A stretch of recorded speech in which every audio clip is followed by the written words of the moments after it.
जननी जन्मभूमस्य स्वर्गादपि गरीयसी। यह कथन हम सब भारतवासियों के रोम रोम में बसा है, हमारे अंतरंग में बसा है। इस कथन का महत्व हम में से प्रत्येक व्यक्ति के लिए उतना ही है जितना कि भगवान श्री रामचंद्र जी के लिए था। उन्होंने इस कथन को सर्वप्रथम बोला था।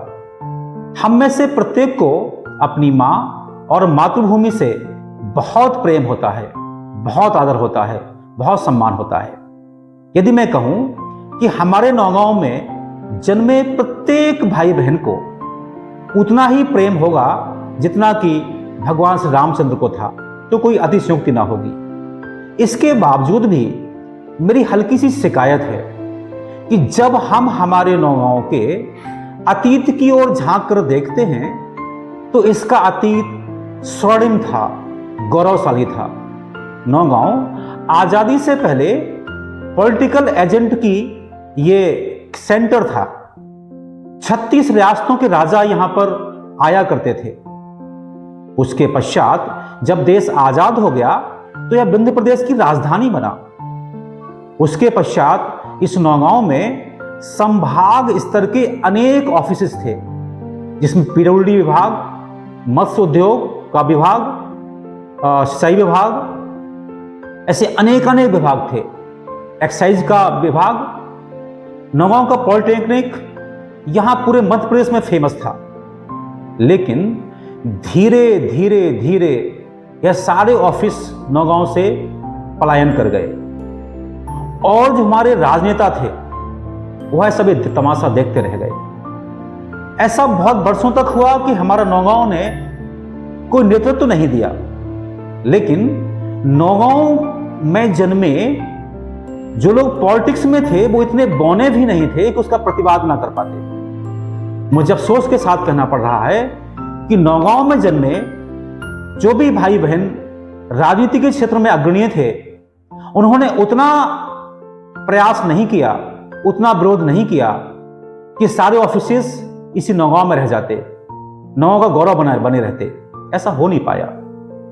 इसके साथ मुझे एक शिकायत उन लोगों से भी है जो नौगांव की मिट्टी में जन्मे, पले बढ़े आगे, और वो आज अमेरिका, यूरोप के विभिन्न शहरों में और हमारे भारत के महानगरों में रह करके अनेक मल्टीनेशनल कंपनी को संचालित कर रहे हैं, उन पर बड़े बड़े पदों पर बैठे हुए हैं।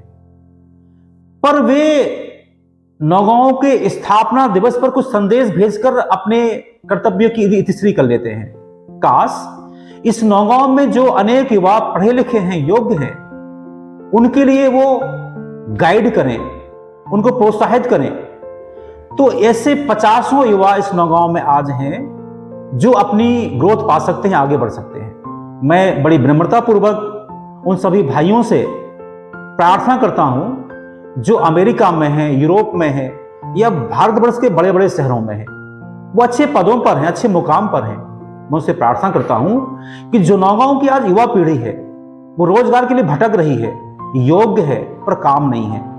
यदि आपका उचित मार्गदर्शन उन्हें मिल जाएगा तो उनके जीवन में सार्थकता आ जाएगी, उनका जीवन सार्थक हो जाएगा। मैं आशा करता हूं कि नौगांव के स्थापना दिवस के अवसर पर हम केवल अपने संदेश भेजकर इतिश्री ना करें, बल्कि नौगांव का विकास हम कैसे कर सकते हैं अपने अपने स्तर पर हम सब करने का प्रयास करें, ऐसी मैं अपेक्षा रखता हूं। बाकी जो नौगांव में अनेक लोग रह रहे हैं, वह लोग नौगांव के स्थापना दिवस को प्रतिवर्ष बहुत उत्साह से मनाते हैं और वे लोग जो कर सकते हैं करते हैं, कोई कमी नहीं छोड़ते हैं। लेकिन उनकी अपनी सीमाएं हैं, उनकी एक लक्ष्मण रेखा है, वो उसको पार नहीं कर सकते, आगे नहीं बढ़ सकते। लेकिन जिनकी ग्रोथ अनंत है, जो बहुत आगे बढ़ गए हैं, मैं उनसे प्रार्थना करता हूं कि वो थोड़ा झुकें, नौगांव की ओर देखें। यहां उनका भी जन्म हुआ है, इसके प्रति उनका भी कर्तव्य है और वो भी बड़े गौरव के साथ कह पाए, जननी जन्मभूमस्य स्वर्गादपि गरीयसी। मैं नौगांव के जो स्थापना दिवस के अवसर पर सभी नगरवासियों को और जो नगर से बाहर रहते हैं उन सभी को शुभकामनाएं संप्रेषित करता हूं और यह अपेक्षा करता हूं कि हम आप सब मिलकर नवाओं के गौरव को एक बार पुनः स्थापित करें अपने अतीत की तरह। सभी को बहुत बहुत शुभकामनाएं। ओम शांति।